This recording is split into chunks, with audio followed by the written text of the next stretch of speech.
Em toda a campanha, a mesma cena. Mulheres que aparecem nas chapas só para cumprir tabela. Sem campanha, sem votação, sem redes sociais. Muitas vezes com 0 votos. Nem o próprio voto ela tem. E essas são as chamadas candidaturas laranjas. Mas o que está por trás destas fraudes? Então hoje, no episódio do Direito ao Ponto, eu converso com a advogada eleitoralista Carla Karpsten sobre essa prática de candidaturas fictícias. E eu sou Letícia Giovannini Garcia, promotora de justiça, e este é o Direito ao Ponto, o podcast da FEMPAR, que é a Fundação Escola do Ministério Público do Estado do Paraná. Carla, seja muito bem-vinda ao Direito ao Ponto. É uma grande alegria e honra te receber aqui para falar desse tema tão importante que impacta diretamente na representatividade feminina, né? Então eu gostaria de começar te perguntando o que seria essas candidaturas laranja, Carla? Letícia, primeiro quero agradecer o teu convite e a FEMPAR para participar aqui do teu podcast Direito ao Ponto. Eu acho que é um tema essencial há muito tempo para a vida das mulheres. Nós estamos discutindo isso, eu sou advogada eleitoralista aí há mais de 25 anos. A gente está discutindo isso, pessoal, há mais de 30 anos. Ou seja, o que são candidaturas laranja? O que a gente ouve falar, ou, no nome mais técnico, fraude à cota de gênero. Nós sabemos que lá atrás, as mulheres, lá no ano de 97, com a Lei 9.504, que é a chamada Lei das Eleições, nós tivemos uma previsão de 30% de vagas, de cotas, na chapa de candidaturas proporcionais. O que são candidaturas proporcionais? Vereadores, deputados federais. Nessas chapas, desde 97, nós obrigatoriamente precisamos ter 30% de um sexo, 30% de 70% de outro. Ou seja, se convencionou se chamar de cotas femininas de 30%. Só que, na verdade, nós poderíamos ter, Letícia, muito bem, 70% de mulheres e 30% de homens. Mas, infelizmente, isso não acontece. Por que isso não acontece? Porque nós temos que aí voltar no tempo e voltar numa cultura toda que exclui a mulher do panorama político partidário, especialmente. Não só da política nacional, política local, mas o partidário. Então, a mulher já não entra sequer no partido. Se ela não entra no partido e ela não participa da vida do partido, ela não tem como começar a trabalhar uma candidatura dentro das suas condições, porque ela nem base partidária tem. Então, nós temos um problema cultural de exclusão das mulheres da vida pública de uma maneira muito extensa no Brasil há muito tempo. Com muita luta, com muita discussão, nós estamos discutindo isso há mais de 30 anos, a gente conseguiu estabelecer esses 30% que realmente são obrigatórios. Ao mesmo tempo, depois dos 30%, os partidos deram um jeito, e eu sempre uso a brincadeira quando me perguntam sobre isso, que é igual quando você vai colocar uma chave ou uma tranca na tua porta ou no teu carro. O ladrão, 5 minutos depois, descobre como abrir. Aí você coloca uma mais forte e ele, 10 minutos, descobre como abrir. É mais ou menos como funciona o nosso sistema em relação às mulheres. A gente conseguiu as cotas. E aí, os partidos simplesmente colocavam pessoas que nunca tiveram vida partidária. E, de novo, volta aqui um pouquinho a introdução que eu fiz em relação à dificuldade que as mulheres têm de adentrar a vida partidária. Mas aí os partidos simplesmente não colocam ninguém. Tem mulheres filiadas, mas que não participam efetivamente da vida partidária ou não fazem campanha, não são líderes de bairro, não são líderes religiosas, líderes de grupo, ou enfim, qualquer tipo de liderança que possa agregar uma candidatura futura. As mulheres não têm isso. E eles escolhem qualquer mulheres para poder o quê? Fechar a chapa de homens, colocar o número de mulheres e fechar essas chapas e beneficiar a eleição de homens. E assim, sucessivamente, a cada 2 anos. Sim. E, Carla, só para quem nos assiste, muitas vezes não está familiarizado com essa temática, eu queria que você nos explicasse primeiro como que funciona esse registro de candidatura, para que as pessoas, para entender como que funciona, o partido vai lá, vai registrar a chapa, como que é feito esse registro e essa escolha desses candidatos, enfim. Tá, vamos também voltar um pouquinho. Então, o partido vai lá, se reúne, faz uma convenção partidária, é isso que é uma convenção partidária, e lá ele escolhe quem serão seus candidatos. Ou a prefeito, a presidente, a governador, ou, aqui falando da vida proporcional, a vereadores ou a deputados. Nesse partido, nessa convenção partidária, obrigatoriamente, pela lei, precisa haver 70% de um sexo, 30% de outro. Então, vamos supor que aqui a cota feminina é de 30%. Eles escolhem e montam essa chapa com no número de candidaturas, a cada partido tem o seu número de possibilidade de lançamento de candidaturas, sempre 100% do número de vagas, tá? Então, um partido pode lançar 100% do número das vagas disponíveis que ele está concorrendo, tá? Certo. Então, dependendo se nós estamos falando de uma Câmara Municipal de 36 lugares, ele vai lançar 36 candidaturas, 70% de homens, 30% de mulheres. Nesse 30%, que aí nós vamos fazer uma conta fechada em 40, que é mais fácil, daria 28 homens e 12 mulheres. Certo. Então, isso seria montar uma chapa 30-70, tá, né? Como a gente fala na lei. Montando essa chapa 30-70, ele coloca 28 e 12. Dentro disso, a ideia da lei é que todas essas pessoas que estão na chapa tenham condições de fazer votos, poucos ou muitos, participar do processo eleitoral. Não quer dizer que todo mundo vá se eleger? É óbvio que não. Mas essas pessoas todas têm que ter a condição do quê? Partidária, de espaço, de propaganda, de dinheiro, condições financeiras, de aparecimento na propaganda do partido, para que todas possam concorrer de maneira igual, né? A igualdade de oportunidades na eleição entre os candidatos, para que eles possam correr atrás dos votos que estão aí na sua cidade, ou no seu bairro, ou no seu estado, né? Então é assim que se monta uma chapa. Certo. Quem decide isso? Tecnicamente, seria uma convenção partidária, que é a reunião de todos os filiados do partido. Na prática, as comissões executivas partidárias, que são uma espécie de direção partidária, que é quem coordena o partido, via de regra, tem muita força na montagem dessas chapas e na escolha, inclusive, dos candidatos ou pré-candidatos mais viáveis. Sim. E, cara, quando o partido não cumpre isso, digamos que ele apresente ali um registro, uma chapa que não cumpre esses requisitos, o que acontece para ele na prática? Se ele já, de saída, não apresentar os 30%, ele não registra. Tá, então né? é obrigatório, a lei obriga então, assim, ele não vai conseguir registrar, gente. Registrar é pegar a chapa, levar lá no TRE e dizer assim, ó, essa aqui é a chapa que eu vou concorrer, meu partido vai concorrer, né? Tá. Então, isso é registrar. Se ele não tiver o 30%, ele já não registra. Mas então, o que acontece? Quando ele vai fechando a chapa, como é que funciona na prática? Como é que funcionaria em tese, Letícia? Como que nós ficaríamos todos muito felizes se funcionasse? Vamos escolher as melhores mulheres, vamos escolher os melhores homens e eles vão compor a nossa chapa. Como funciona na prática? Infelizmente, que diz isso são as estatísticas. Monta-se a chapa boa de homens, com bons nomes, boas lideranças, e mulheres que possam apenas e tão somente fechar essa chapa. Fechar como? Com os 30%. Sim. Isso quer dizer que elas não necessariamente precisam ser lideranças de nada. Muitas delas têm vinculação com outros candidatos, são esposas de candidatos, irmãs de candidatos.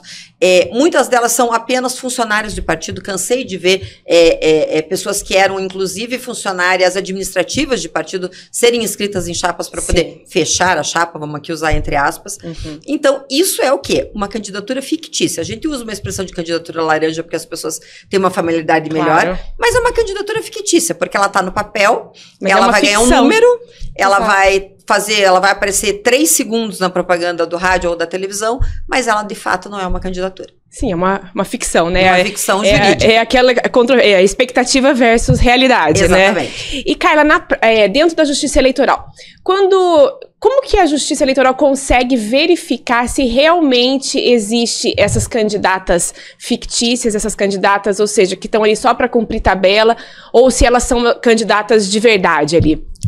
Então, essa discussão é uma discussão que veio de fora para dentro, como tudo no direito eleitoral, assim, a discussão acadêmica externa, que é isso que a gente faz um pouco aqui, e o que se faz nas universidades, na FEMPAR, na Escola da Magistratura, em outros lugares, justamente é uma discussão que vem de fora para dentro, diz assim, como que a gente prova, a gente sabe que essa mulher, que é a irmã do candidato, ou que é funcionária administrativa, ela não é candidata. Como que a gente prova? Isso foi feito um estudo, e começou a se trazer uma discussão de que isso seria um sistema de fraude ao processo eleitoral. Por quê? Porque a Constituição diz que nós temos que ter um equilíbrio na participação das pessoas dentro do Congresso, dentro das casas legislativas como um todo. Isso quer dizer que nós temos que ter homens, mulheres, homens negros, mulheres negras, brancas, enfim. Nós temos que ter uma gama de pessoas que possam representar um pouco da sociedade como um todo. Então, essa é a ideia.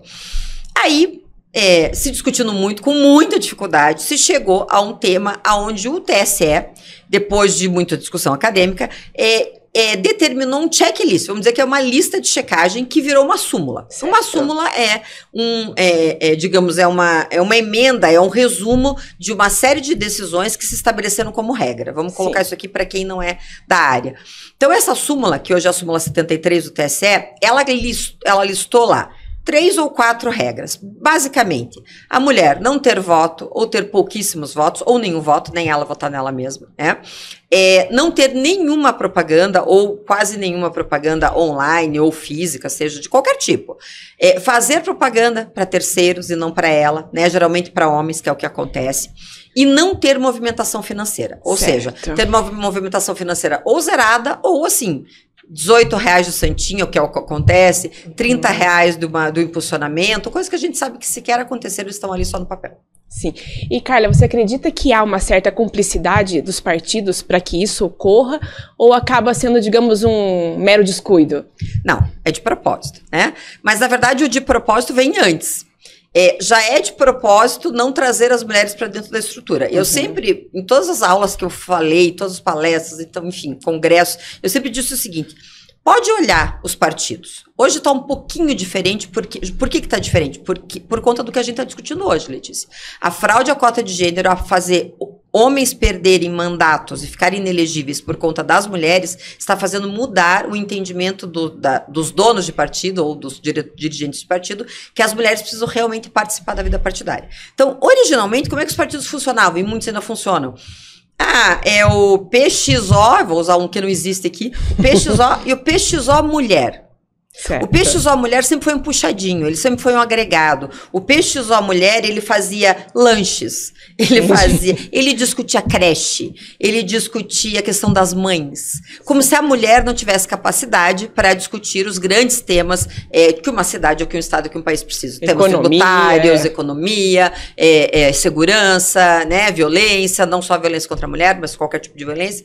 Então, assim, sempre ficou, nós mulheres sempre ficamos segregadas mesmo dentro do partido. E aí, naturalmente, não se cria uma cultura partidária feminina do dia para a noite. Exato. Então, elas tomam muito tempo no puxadinho para que se venha para a sala maior e comece a discutir com os adultos. Basicamente, é isso que os partidos dificultam a vida das mulheres, como se nós fôssemos crianças. E agora, nós temos que, lógico, fazer aqui ressalvas a partidos que já perceberam isso e que já investiram em mulheres para trazer essa força feminina dentro do que a legislação permite. Mas a gente vai ver isso aonde, Letícia? A gente vai ver isso nas candidaturas de deputado federal, deputadas federais, a gente vai ver. E aí, deputados estaduais e deputados e deputadas estaduais também. Aí, quando a gente desce para a base da pirâmide, que são os pequenos municípios com vereadores e vereadores, aí nós temos o caos. Tá. E, Carla, no teu dia a dia como advogada, que atua há muitos anos na Justiça Eleitoral, qual foi o caso assim mais gritante que você trabalhou e que você se lembra de fraude a cotas? Veja, eu tive vários, né? Mesmo esse ano eu tive alguns. Esse ano no TRE nós já tivemos, acho que cerca de mais de 40 julgamentos, mais de 18 cassações. É muita cassação por um ano só, de 2025, sabe? Então, 18 cassações quando eu tô falando cassação, gente, é cassar toda a chapa, todo mundo que foi eleito naquela chapa cassou, perdeu os votos, vai recontar e vai entrar outras pessoas. Quando eu falo cassação, é isso. Mas eu tive, assim, casos aonde eu estava defendendo, né, e aonde a mulher, ela queria muito ser candidata. Ela era uma pequena líder comunitária, mas ela não tinha espaço partidário, o partido não deu dinheiro para ela, nenhum real, zero. Não deu acesso a santinho, não deu acesso a material básico, e ela foi acusada, sim, de ser uma candidatura laranja, embora não fosse. E já estive do outro lado. Em caso onde conseguimos caçar uma chapa por fraude à cota de gênero, onde duas das candidatas que formavam a chapa não moravam na cidade. Elas não moravam na cidade. Elas eram irmãs do presidente da Câmara, e elas não moravam na cidade, elas estudavam fora, registraram a candidatura e a chapa foi cassada. Em algum desses casos que você atuou, a mulher, ela sequer sabia que era candidata? Tive um caso, mas isso ela só descobriu muito tempo depois, na prestação de contas, porque ela ficou inelegível numa época em que porque as contas dela não foram apresentadas. Isso é um fundamento para um outro podcast, um outro assunto.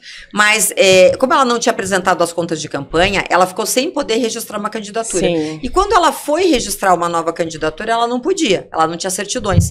E ela foi descobrir que ela tinha sido registrada como candidata numa chapa 2 anos antes, sem saber. Imagina, que loucura isso. Carla, você acabou falando um pouco aí das consequências da questão da cassação da chapa toda.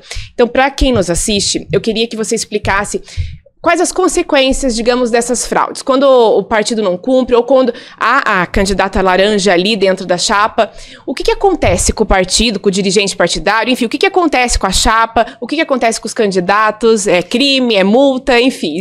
Vamos contar a parte boa e a parte ruim, né? Em primeiro lugar, é importante que todo mundo saiba que você só vai conseguir questionar uma fraude à cota de gênero, uma chapa com candidatura laranja, se alguém adentrar na Justiça Eleitoral, ou o Ministério Público, Sim. ou outro partido adversário, ou um candidato adversário que tenha sido prejudicado, digamos assim. Alguém tem que reclamar, então, né? Alguém tem que pedir, tá? Para a Justiça Eleitoral. A Justiça Eleitoral vai analisar isso que a gente acabou de listar aqui, que o TSE já colocou como uma lista, e deixando bem claro, assim, que cada caso é um caso, né, Letícia? Sim. Não necessariamente toda mulher que teve só 1, 2 ou 5 votos vai ser uma candidata laranja. Exato. Via de regra mas não todos os casos. Então, assim, aconteceu isso, como que hoje nós temos a legislação e como hoje a jurisprudência construiu? Consegue-se caçar a chapa, caçar o quê? Todo mundo perde o mandato. Quem se elegeu perde o mandato, quem ficou suplente perde o diploma. Ficam inelegíveis apenas quem concorreu para fraude, e aí é uma questão de prova. Tá? Então, assim, vamos supor que nós temos 3 candidaturas laranja e nós temos 3 homens eleitos lá na ponta. Esses 3 homens eleitos não conhecem essas 3 candidatas aqui de baixo, que foram quem cumpriram a cota e eram laranjas. Eles vão perder o mandato, mas eles não vão ficar inelegíveis. Por quê? Porque eles sequer conheciam elas. Então, na prática, o DRAP, um nome novo, que é um demonstrativo de regularidade de atos partidários, é um documento próprio da eleição.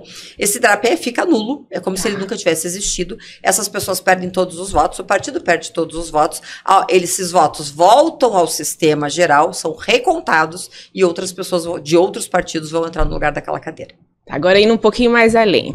A ideia da cota é justamente o quê? Aumentar a representatividade de mulheres, certo? Certo. Agora, supondo que dentre esses eleitos na chapa que houve a candidatura laranja, a fraude, que foi comprovada a fraude, dentre esses eleitos exista uma mulher, ela ainda assim cai para proteger a representatividade feminina? Então, são os 2 grandes buracos que nós temos nessa nossa tese linda, né? São 2 buracos. Um deles foi o primeiro que você falou sobre os dirigentes partidários, porque geralmente são eles que montam essas chapas que não têm a estrutura para mulher. Sim. E eles não são sequer parte nos processos, né? Então, assim, a legislação hoje não prevê que nós possamos entrar com uma ação contra o dirigente partidário para que ele seja punido de alguma forma, sendo que a responsabilidade de montar a chapa, ao fim e ao cabo, é dele. Então, isso é uma das falhas grandes que nós temos na legislação. E a segunda falha, e aí é uma falha que adveio eu brinco aqui do caminhão andando e trocando pneu, foi justamente isso que você falou. O que acontece? Nós temos chapas que ingressaram, adversários que ingressaram contra outros por conta de fraude à cota de gênero. Só que nessa eleição aqui, dessa chapa que fraudou a cota de gênero, nós tivemos 2 mulheres eleitas. Eram 4 cadeiras, 2 mulheres e 2 homens. E a de baixo era a laranja. A última que entrou, realmente ela entrou para cumprir uma cota. Mas nós elegemos outras 2 que sequer se consideravam possíveis de serem eleitas. E houve uma cassação dessa chapa. Isso foi no estado do Paraná. Em recurso, esse caso não era meu, era de outros colegas, mas em recurso, o TSE se debruçou durante muito tempo sobre essa discussão, dizendo que não tinha lógica. Muitos ministros da época alegaram, e realmente é um fato, que não haveria lógica em caçar 1 ou 2 mulheres de uma chapa para garantir uma representatividade feminina. Mas o problema está na base, né?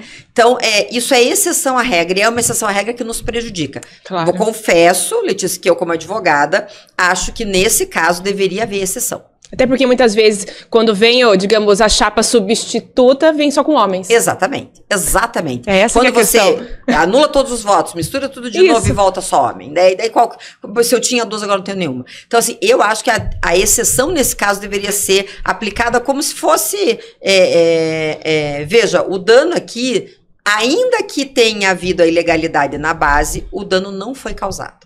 Por quê? Porque as mulheres foram eleitas, Exato. Então afasta-se, ainda que haja a fraude, afasta-se a punição e a chapa fica rígida. Esse é o meu entendimento, mas não é o entendimento do TSE. Mas né? é bom que, assim, todo mundo que nos ouve, que a Justiça Eleitoral, tanto os TRS quanto o TSE, há uma mudança a cada 2 anos, né, de juízes que vêm, tanto da magistratura federal, como da magistratura estadual, como da OAB. Então, esses juízes, eles vão trocando a cada 2 anos. Isso quer dizer que tudo isso que a gente está discutindo agora, e que hoje está valendo, pode ser que vá se aprimorando com o tempo para a próxima eleição. Exato. E na sua percepção, Carla, essas fraudes, qual o impacto que elas geram na própria, na iniciativa de mulheres na política? Você acha que isso impacta nessa tentativa da mulher ingressar na política? Ou você acha que até assim, a mulher ela acaba participando disso? Não sei se eu estou me fazendo clara. Entendi. Com essa... Na verdade, assim, há um desestímulo, né, para quem quer entrar, há um desestímulo porque a pessoa fica, poxa, mas ainda tá assim, mas ao mesmo tempo também isso caminhou, isso melhorou, Letícia, a gente não pode dizer que não melhorou. Hoje a participação feminina, ela é mais ampla, e por incrível que pareça, há sempre uma confusão em que se acha que os partidos que têm um perfil político mais à esquerda seriam os partidos mais integrativos, não são. Os partidos que têm perfil mais integrativo de mulher são os partidos mais à direita, por incrível que pareça. É isso que eu ia te falar. A próxima pergunta ia ser justamente nesse sentido. Por incrível que pareça. Com exceção, assim, lógico, nós podemos ter partidos mais de extrema esquerda, que realmente, sim, aí tem uma igualdade, mas, no geral, os partidos de centro-direita e de direita são os partidos que mais têm trazido estruturas femininas para dentro dos seus quadros e montado estruturas fortes mesmo de concorrer. Mulheres que vão ser deputadas, mulheres que vão ser vereadoras, prefeitas, governadoras, eventualmente.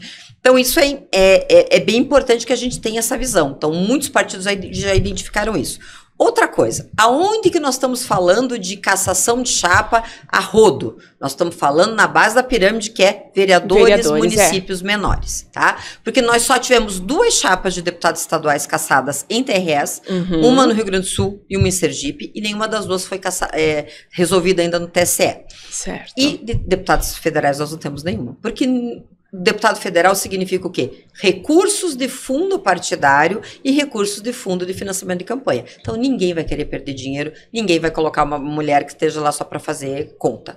Então, realmente isso não acontece. Mas aí na base, por que acontece na base? Porque a base não recebe dinheiro público. Basicamente, você dificilmente vai ter uma chapa de vereador onde o dinheiro do fundo, ou o fundão, ou o fundo partidário, vão entrar para fazer campanha. Com exceção das capitais, que eventualmente entra uma coisa em outra, mas muito pouco, a maioria não tem fundo partidário ou fundo eleitoral para fazer campanha. Então, você acha que tem ligação digamos, o respeito a essas regras do jogo, a vinculação aí do fundo partidário ser público ou privado? Com certeza. Com certeza. Como a gente tem um fundo de financiamento de campanha hoje muito grande, com muito dinheiro, quanto mais deputadas federais ou deputados, né, homens e mulheres aí, você tiver fortes, mais dinheiro você tem. Nos deputados estaduais, eles recebem recurso do fundo estadual de financiamento de campanha, eles recebem. Quem não recebe, de novo, são os pequenininhos. E como funciona dos vereadores a candidatura? Como é que é esse financiamento? Cada um paga o seu.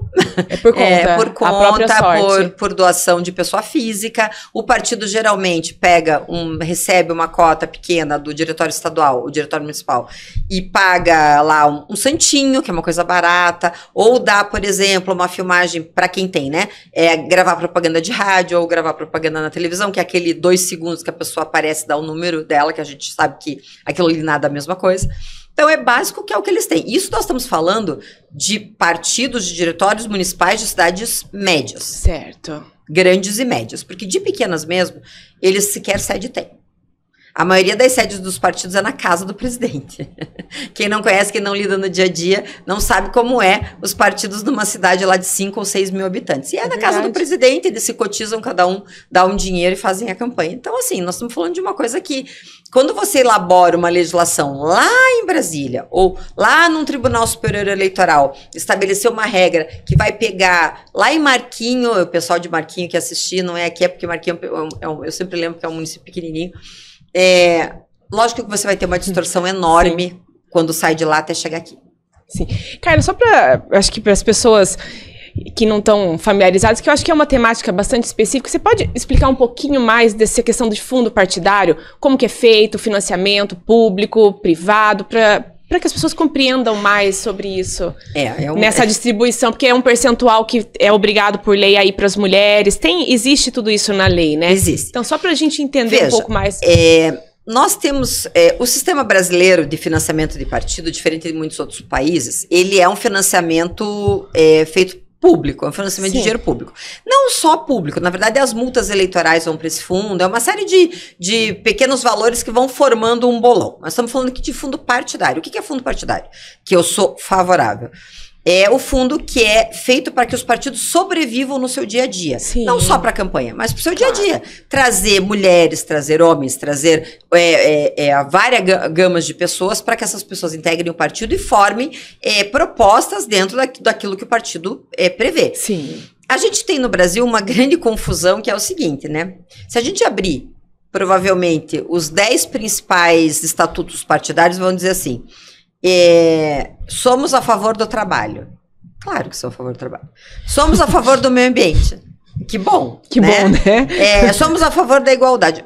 Ok. Então, a gente não tem uma grande separação, com exceção, de novo, exato, de quando a gente vem em duas gamas muito extremas das pontas, você vai ter tudo meio misturado. Então, o fundo partidário serve para que esse partido se movimente e faça o quê?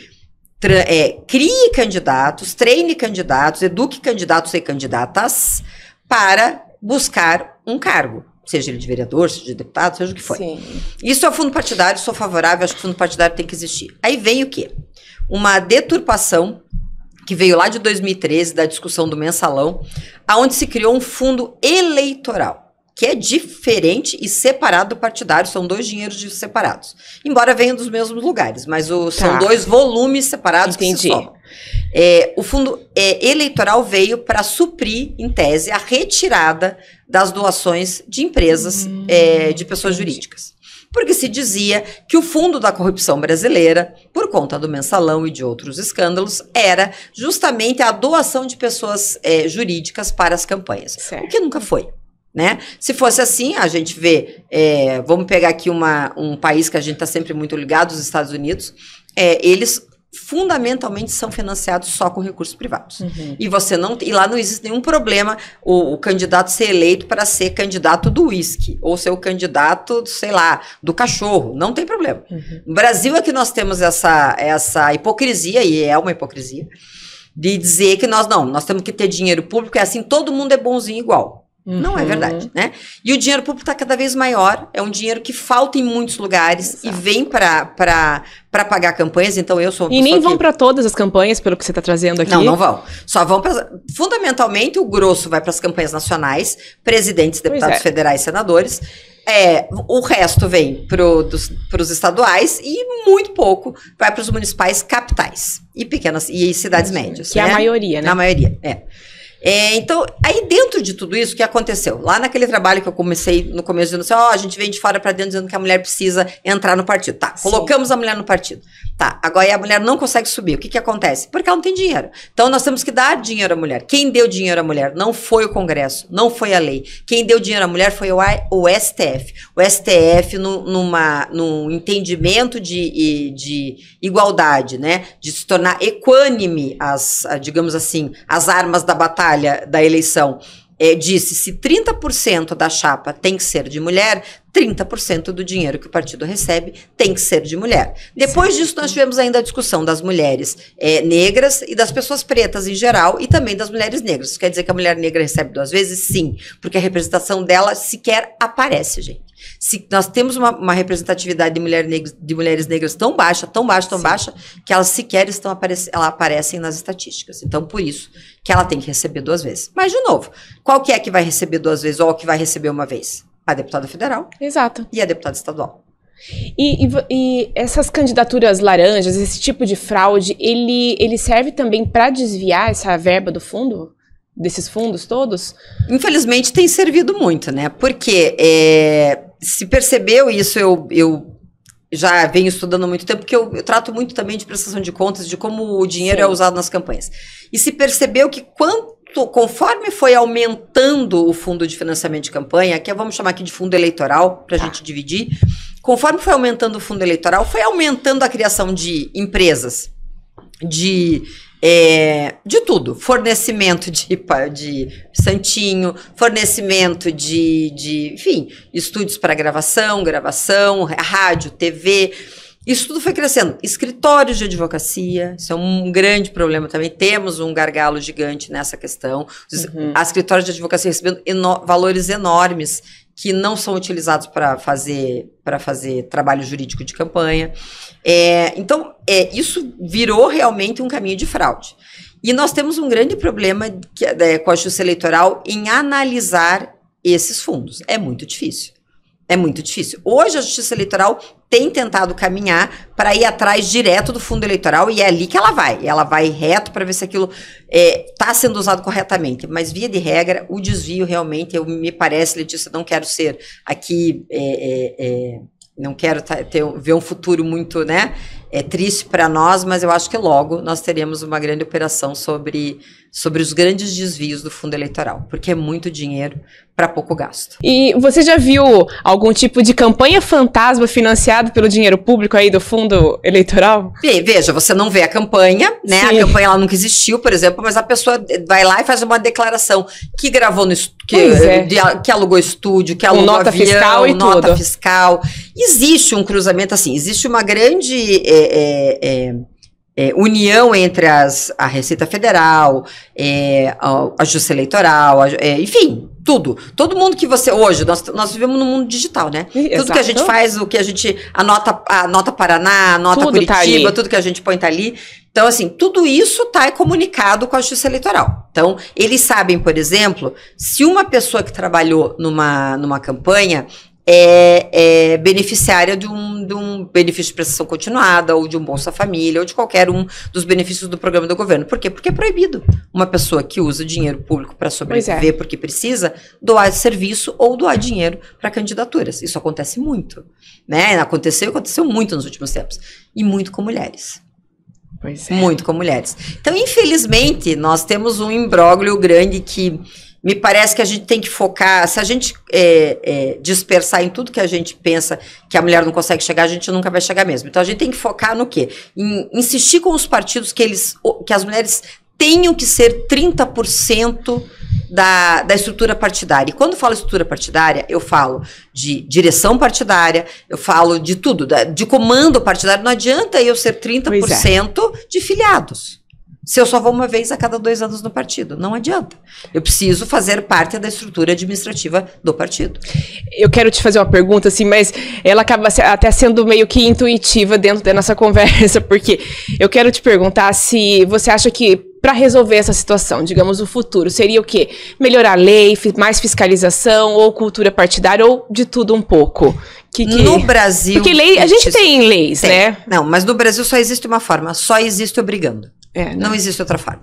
Porque assim, nós já tentamos de todas as maneiras e continua se encontrando entraves o tempo todo. A gente basicamente não evoluiu muito com a inclusão dos 30% na chapa. Só existe uma forma das mulheres entrarem nas casas legislativas, e aqui eu falo como um todo, claro, de uma maneira mais igualitária. É a lei obrigando cadeiras para as mulheres. Cadeiras. Então, gente, diferença entre vagas e cadeiras. Vagas é quando a gente está lá na chapa concorrendo e alguém vai votar na gente ou não, e a gente pode ou não se eleger. Cadeiras. São 10 vagas, 5 vão ser mulheres e 5 vão ser homens, não importa o número de votos que elas teriam. É essa a diferença. Ou seja, isso vai obrigar a forjar uma nova cultura partidária, hein? Porque não tem muito o que fazer. E é interessante, Carla, porque assim, quando a gente pega exemplos dos países nórdicos, dos países europeus, que existem os maiores índices aí de igualdade, são países na qual os partidos tiveram iniciativas voluntárias de inserção dentro dos estatutos próprios de mais mulheres. Mas também, por outro lado, a Europa também acabou inserindo, quase todos os países europeus, o próprio Parlamento Europeu, ele adota esse sistema de reserva de cadeiras. Então, hoje 40% do Parlamento Europeu e da maior parte dos parlamentos dos países europeus são preenchidos por mulheres, é porque a lei obriga. Exatamente. Então, mesmo, só que é engraçado, porque lá eles têm a cultura e também a lei obrigando. Então, aqui que a gente não tem nem a cultura, nem a lei, como é que a gente faz? Não faz, não né? Faz, né? Não Fica faz. isso. Fica nadando e morrendo na praia. Então, é exatamente isso. Veja, nos países nórdicos, especialmente, né, enfim, aí é uma outra coisa, porque a cultura deles é absolutamente igualitária. Então, a gente tem um problema bem menor. A Europa realmente caminhou nessa cultura mais igualitária, mas aqui na América Latina, nós temos o Peru e a Bolívia. Sim. Peru, nós temos a lista fechada, mulher e homem, mulher e homem, homem, mulher, esse homem, é mulher, outro homem, problema. mulher. Eu acho que esse é um outro gargalo, a nossa lista aberta, A nossa né? lista aberta gente, vamos explicar, porque as pessoas... É tão complexo, tanto... O que é lista aberta e lista fechada? Lista aberta é o jeito que a gente vota hoje. Você tem lá uma gama de candidatos ou candidatos, você escolhe a candidata A ou B, ou candidato A ou B, vai lá, coloca o número dele na urna, votou, ok. Lista fechada é como? O partido te entrega uma lista fechada. Um homem, uma mulher, um homem, uma mulher, um homem, uma mulher, um homem, uma mulher. E você vai votar naquela lista. E aí, conforme a quantidade de votos que esse partido receber, vai eleger 10, 5, 8, 11, 20, depende do número de votos. Sim, porque aqui o eleitor, ele vota no fulano, no João da Silva, mas ele não tá elegendo o João da Silva, ele tá elegendo um outro que ele nem sabe quem é. Porque o nosso sistema é proporcional, ele entra na contagem de fazer cadeiras, né? Então, hoje você pega o número total de votos de uma eleição e divide pelo número de candidatos da Casa Legislativa. Vamos colocar aqui Câmara Municipal, que estamos falando de eleições municipais, que foram as últimas. E aí você vai ter lá um número X de votos para fazer uma cadeira, mais ou menos 30 mil votos, estou chutando. Então, o partido precisa de 30 mil votos para fazer uma cadeira. Ele conseguiu 30 mil votos, quem fizer desses 30 mil o máximo é quem vai subir essa cadeira. Mas eu votei na Joana aqui embaixo, mas quem se elegeu foi o João lá em cima. Pois é. Aí, esse que é o grande problema. Se a gente tivesse um sistema de lista fechada, alternada, podia ser homem e mulher, não precisa ser mulher e homem, pode ser homem e mulher, já estava 50%, já estava quase 50%. E isso existe na América Latina, esse sistema. No Brasil, nós estamos mais atrasados que na Arábia, gente. É que isso é até uma correspondência democrática, né? O eleitor escolhendo de fato aquele candidato. Eu acho que isso já passou da hora da gente debater de forma mais séria essa temática, né? E você poder escolher o candidato, votar e direcionar o candidato que realmente te representa dentro daquilo que você mais se interessa, né? E mais do que isso, gente, veja, nós estamos batendo na questão da mulher, que parece um absurdo em 2025, quase 2026, porque nós somos a metade da população. A metade da população tem que estar dentro das casas legislativas. Ela tem que ir lá dizer qual que é a política pública que ela quer, seja para o que for. Não só para a saúde, mas para qualquer coisa. Para todas as políticas públicas. As mulheres precisam participar. Por que a Dinamarca, a Suécia, a Suíça, a Islândia, todos esses têm a maior índice IDH e melhor índice de felicidade do mundo? Porque eles são iguais. Exato. As mulheres e os homens têm os mesmos deveres e direitos. Eles, quando a mulher engravida, o homem e a mulher tiram o mesmo tempo de licença, eles podem dividir, eles podem somar, ou seja, ninguém perde emprego ou ganha emprego por ser homem ou mulher, e na política é a mesma coisa. Então, assim, enquanto nós não tivermos uma obrigatoriedade, Letícia, infelizmente, no Brasil não vai funcionar de outro jeito. Não vai funcionar. Nós podemos esperar mais 100 anos e nós não vamos alcançar a metade das casas legislativas se a gente não tiver uma lei dizendo que a metade das cadeiras são das mulheres. Agora, você trouxe um ponto que eu quero até reforçar, que é a questão... Porque a gente tem um mito muito intenso que eu percebo, toda vez que a gente traz algum tema que envolve mulher ou envolve gênero, já vem logo, digamos, aqueles argumentos de como se esse fosse um tema de esquerda. Uhum. Mas daí você traz justamente o reverso da moeda, que é o quê? Que são justamente os partidos de direita que acabam, na prática, implementando mais essas medidas de igualdade de gênero. Sim. Então, é interessante isso, né? Bom, veja, isso já vem lá de quando ainda existia o PFL, que já não existe mais há muito tempo, né? E aí depois se transformou em Democrata e também já se fundiu hoje. Eles foram os partidos que já é um partido de centro-direita lá atrás, que primeiro investiram nas candidaturas femininas e que mais tiveram o caminho das candidaturas femininas. Isso não mudou. O que acontece na prática para nós? Nós não queremos só mulheres, nós queremos todas as mulheres. E aí, então, os partidos de direita entenderam que as mulheres precisam também estar lá dentro. Por quê? Porque elas são metade da população, basicamente. E mais do que isso, porque também eles, partidos de direita, têm suas plataformas, seja quais forem, onde eles precisam que as mulheres também defendam essas plataformas que o partido encampa. Que é para que serve o partido político. O partido político serve para criar, ter meta, ter objetivo, ter dentro do seu estatuto regras que ele quer seguir e buscar alcançar aquilo quando ele está no mandato. É para isso que serve. A gente esquece por que o partido está aí. A gente esquece para que uma pessoa está numa cadeira, né? Exato. Então, quando você põe mulheres, nós precisamos de quais tipos... Daí, muitas vezes me perguntam, Letícia, mas quais tipos de mulheres nós precisamos? De todas. Todas. Todas. Ah, mas eu não concordo com sei lá, a Erika Hilton. Eu não concordo. Ok, beleza, você não concorda. Mas eu não concordo com eu esqueci o nome daquela que é de Santa Catarina, que é do PL, que é bem de direita. A Carla Zambelli, que não está aí hoje, mas vamos colocar como exemplo. Que foram as duas que eu lembrei mais, digamos, separadas. Pouco importa se você não gosta de A ou de B, né? Elas precisam estar lá. Exato. Elas todas precisam estar defendendo lá. as ideologias partidárias. Precisamos estar lá. Porque existem coisas que, afastada essa primeira casca das visões políticas, sobram para as mulheres. Exato. Nós temos, aí a gente pode abrir uma gama enorme, mas primeiro, uma básica, a epidemia de mortes femininas no Brasil. Exato. Todo dia morrem milhares de mulheres por conta de direita e de esquerda, né? De qualquer então, tipo. É importante a gente... Ricas e pobres, direitas e esquerdas, despolarizar brancas e negras. Esse assunto, né? Então, isso é comum a qualquer uma, né? Exato. A morte das mulheres no Brasil é uma causa comum a todas as mulheres. Sim. E, Carla, só para finalizar, eu sei que o ano que vem as eleições de 2026, elas são, digamos, na sua maioria, majoritárias, né? Mas ainda assim há ali uma parcela de eleições proporcionais. Então, eu gostaria de te perguntar se você vê para as eleições de 2026 algum avanço ou talvez mais criatividade aí para fraudar essas cotas. E eu acho que na de 2026 a gente tem avanço porque é a eleição geral, que certo. É a eleição que pega presidente, governadores, deputados federais e estaduais. Então, essa eleição, via de regra, ela tende a melhorar sempre a composição partidária. A gente cabe aqui fazer um recorte, Letícia, que eu acho que é interessante, porque a gente fica falando, parece que tudo é desgraça, mas não é. Ano passado, em 2024, a Câmara Municipal de Curitiba aumentou muito a participação de mulheres na sua composição. Muito. Isso é importante, a gente. Então, é muito importante dizer que sim, algum efeito está fazendo. Nós estamos falando, geralmente, fazendo num efeito geral. Quando a gente faz um corte, assim, lá no Congresso, que isso não andou depois de 30 anos discutindo cota. Isso não andou, sim. Né? Então, por isso que a gente fala de cadeira. Mas não é que tá horrível. Tá aos pouquinhos, só que ainda muito devagar. Claro. Ano que vem a gente não tende a ter uma catástrofe, porque são eleições gerais. A catástrofe sempre ocorre nas eleições municipais. É ali aonde estão os grandes gargalos. É ali onde as pessoas são caçadas. Vale lembrar, eu não sei para quem é de Curitiba, mas aqui em Curitiba nós tivemos um vereador caçado há 15 dias atrás, justamente por fraude à cota de gênero de uma pessoa que ele nunca viu na vida dele. E quem montou a chapa foi o presidente do partido e ele simplesmente perdeu o mandato.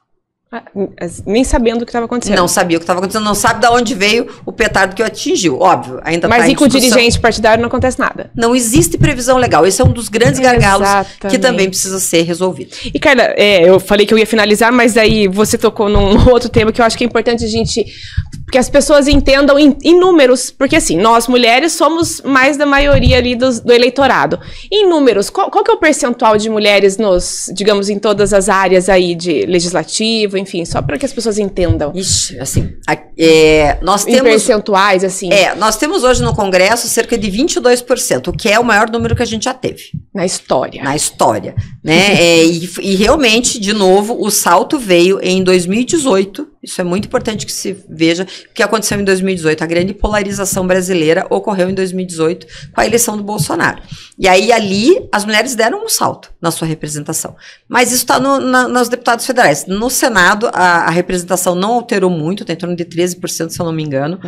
Agora, aqui do Paraná, eu não vou lembrar, nós mantivemos mais ou menos alguma coisa meio igual, melhorou um pouco, mas é assim, quando eu falo, vem melhorando um pouco, porque não tem como não melhorar, as mulheres estão participando. Mas não ao ritmo que deveria estar melhorando. Certo. É isso, o nosso ritmo é muito devagar. É como a gente discutir igualdade salarial entre homens e mulheres, né? Exato. Você acha que duas pessoas, uma pergunta básica, você acha que duas pessoas que fazem a mesma coisa têm que ganhar a mesma coisa? Parece óbvio, mas não é. Não é, né? Então, a gente tem que avançar mais rápido. A gente avançou um pouquinho, mas a gente tem que avançar mais rápido. E você trouxe esse dado importante do número de mulheres no Senado.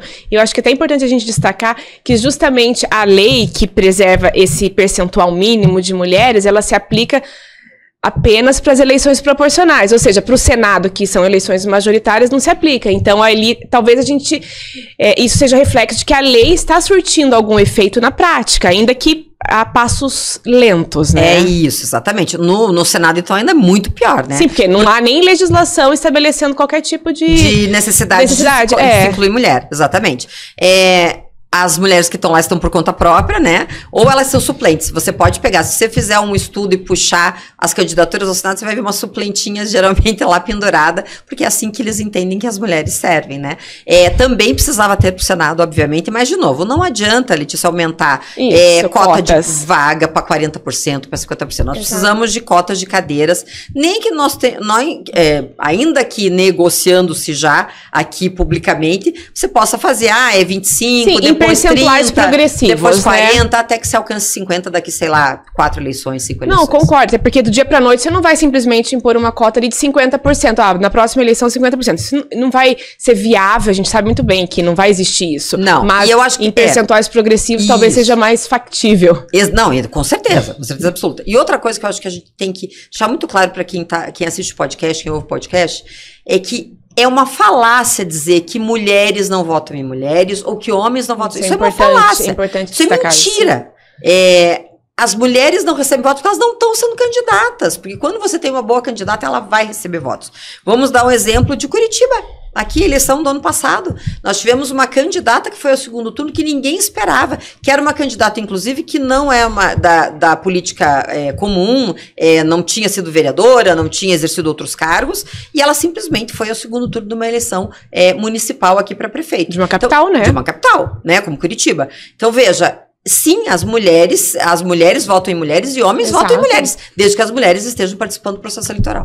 E para as mulheres que nos assistem, cara, deixa eu dar uma mensagem assim para estimular as mulheres a participarem mais da vida política, enfim, para que se encorajem mais, apesar de tantas dificuldades aí que elas vão encontrar no meio do caminho. Eu vou usar uma expressão que a professora Eneida Desirê usa muito, que é jogar o corpo na luta, né? As mulheres precisam jogar seu corpo na luta. Veja, não necessariamente você precisa ser candidata, mas se você gosta de política, gosta de participar de atividades com outras pessoas, de atividades com a comunidade, participe. Quem sabe você possa identificar um partido que você se agrade e ser candidato. E quem tem vontade, a gente tem que participar. Você tem que dividir as funções da sua casa, dos seus filhos, com o seu companheiro, com a sua companheira, seja quem for, e arrumar o seu tempo para que você possa fazer parte do partido, que é um outro problema que a gente teria que discutir num outro dia de podcast. Mas é assim, joga seu corpo na luta. Obrigada, Carla. Muito obrigada pela participação. Obrigada a você pelo convite, obrigada aos nossos assinantes. E você que nos assiste aí, não deixe de se inscrever no canal, deixar aqui seu like e compartilhar esse vídeo com todas as pessoas. Obrigada.